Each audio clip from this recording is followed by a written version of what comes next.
Et salut, je m'appelle Wivine Dussoulier, je suis herboriste depuis 2008, agronome et prof en ligne d'herboristerie, de phytothérapie. Aujourd'hui, on va parler de l'huile essentielle de Ravinsara, sa posologie et ses dangers. On a vu dans une autre vidéo ses bienfaits et ses nuances. Et donc, l'huile essentielle de Ravinsara, faut-il l'utiliser en usage interne? Faut-il l'utiliser en usage externe sur le corps directement? Eh bien là, je suis claire. Tu fais ce que tu veux. Mais personnellement, je l'utilise exclusivement en usage externe sur la peau. Comme tu l'as vu dans l'intro, je la frictionne au niveau des poignets, au niveau de la plante des pieds, bronches, haut du dos, bas du dos. Eh bien, l'huile essentielle de Ravinsara est tellement efficace en usage externe que pourquoi aller l'ingérer, d'accord, et donner ce travail en plus au niveau de la digestion, et puis irriter aussi la gorge en passant.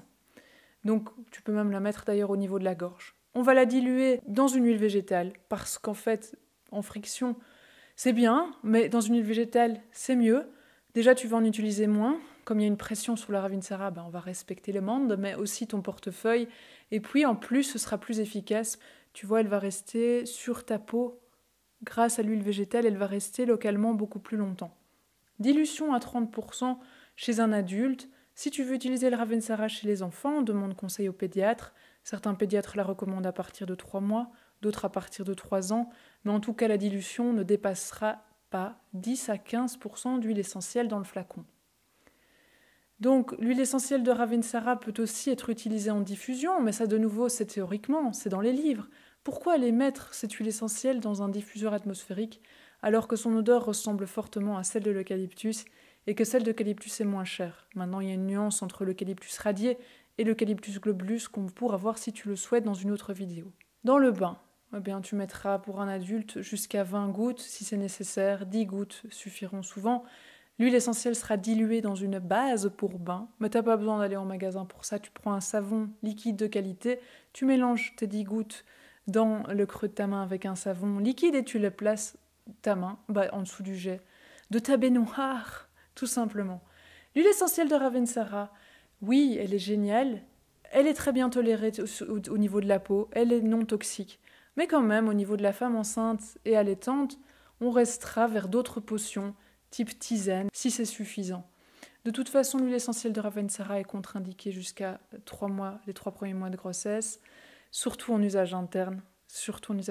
Et puis aussi, quand d'autres potions plus simples font le job, pourquoi les mettre des bombes thérapeutiques telles que les huiles essentielles, même si elles sont non toxiques, on a des choses plus douces, tout aussi efficaces. En même temps, pour l'asthmatique, comme tu sais, tu l'as vu peut-être dans l'autre vidéo, que l'huile essentielle de Ravinsara va ouvrir la respiration, l'asthmatique, il n'a pas besoin de ça forcément. Donc on sera prudent avec l'asthmatique, on sera prudent également avec l'épileptique. Alors les personnes qui sont allergiques au niveau de la peau au limonène et au linalol vont s'abstenir également d'utiliser l'huile essentielle de Ravinsara puisqu'il contient ces molécules aromatiques. Si tu as envie d'aller plus loin, plonger dans les potions avec moi, eh bien laisse-moi ton adresse mail et nous verrons de manière beaucoup plus proche dans le cercle des druides, le cercle privé et les lettres secrètes que tu trouveras en dessous. Dans le descriptif de la vidéo, tu le mets en dessous sur le petit coupon pour recevoir mes lettres secrètes 1 à 3 fois semaine et aller plus loin ensemble, faire connaissance aussi autour de toutes ces petites merveilles de la nature. Donc je te dis, vas-y, tu as des questions, tu les mets en dessous des commentaires. Et puis si tu as envie, vas-y, laisse ton adresse et on se retrouve de l'autre côté. Ciao, bye bye!